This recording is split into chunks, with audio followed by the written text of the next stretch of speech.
kay kaning tanan nga nang-apply karon para pa eleksyon, mga sulugoon man na sila. Mga sulugoon, pero mailhan natog kinsay tinuod nga sulugoon iniglingkod na kay kanang mga tao nga nagpakaaron ingnon panahon sa kumpanyas eleksyon, iniglingkod ana kusog kay na manugo, kusog kay na sila mo condemn, kusog kay na silang mo oppress. Ginamit ang ilang gahom kunuhay nga hinatag rasad natong mga butante. Nakaroon galalis dito sa Senate hearing gaatong niagi butong adlaw. Ilang napamatud-an nga daghan day kaayog gilapas sa mga senador, nakita nila nga daghan kayong provision sa atong sanang saligang batas, konstitusyon ug sa atong mga justice system dinhis Pilipinas nga gilapas nga hasta pagani ang katong balaod nga gipatuman sa kanana ang ICC gilapas gihapon. Mo na tan-aw sa pikas, pero ang nagdesisyon pod ato nga ipadala gyud si President Duterte ngadto sa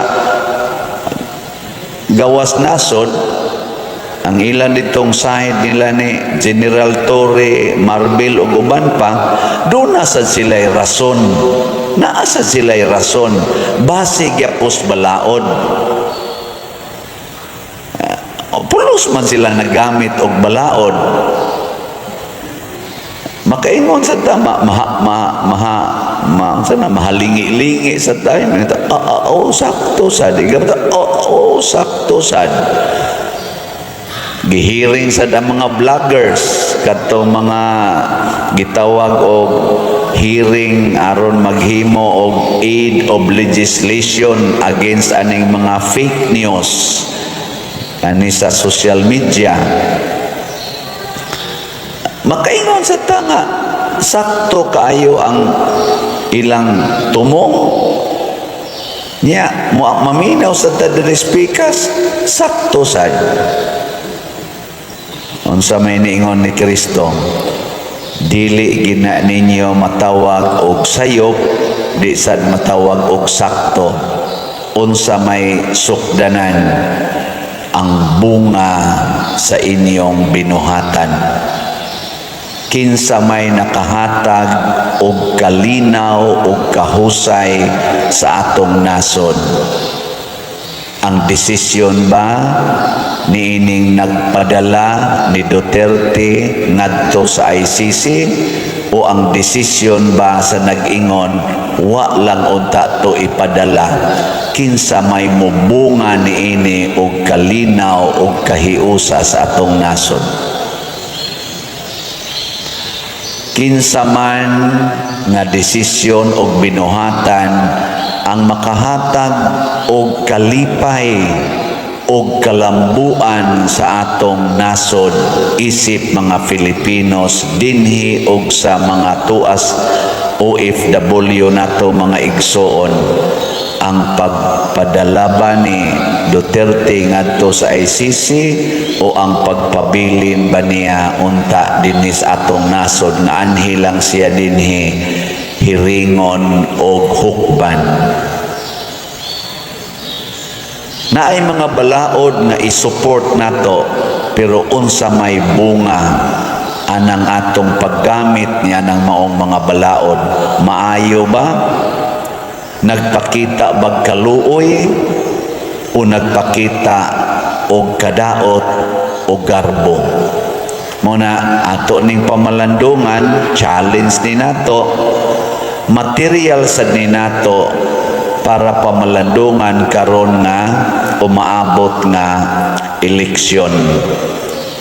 Dili ta mo butar sa mga tao nga kansang mga desisyon dinhi sa atong nasod ug mga binuhatan mo resulta sa pagkabahin-bahin, mo resulta sa panag-away, isip mga Pilipinos, mo resulta sa kagubot, mo resulta sa kahugno sa atong ekonomiya o sa atong moralidad. Mamili ta atong mo promote og maayong mga buhat, labi na gyud ang pagkamaluluyon, pagka mahigugmaon sa atong isig ka Filipinos. Maura man ginito mong nganong naaman tay konstitusyon, batakang balaod, aron kitang tanan anha ta mo abide para magkahiusa ta mapromote ang atong sovereignty. Og ato na ginang i-twist for our selfish interest, magkagubot ta. Nga mailhan na nimo kay magkagubot, magidayon ta.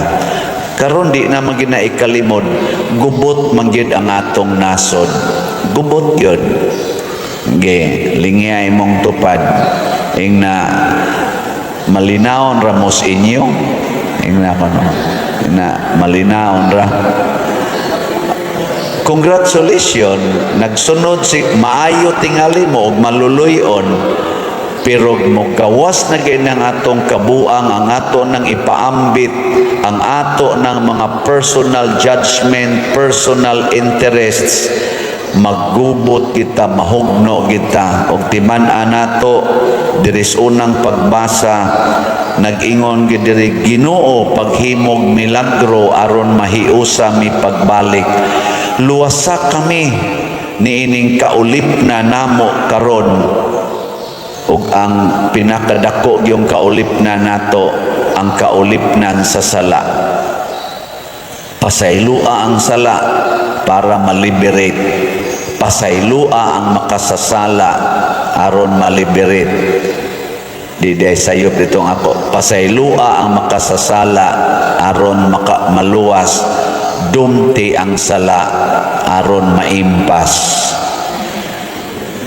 Bitaw, kay kana mang yung sala, labi na ng garbo, kasuko, kahakog, kamalawayon, kana ang 7 capital sins, di ba?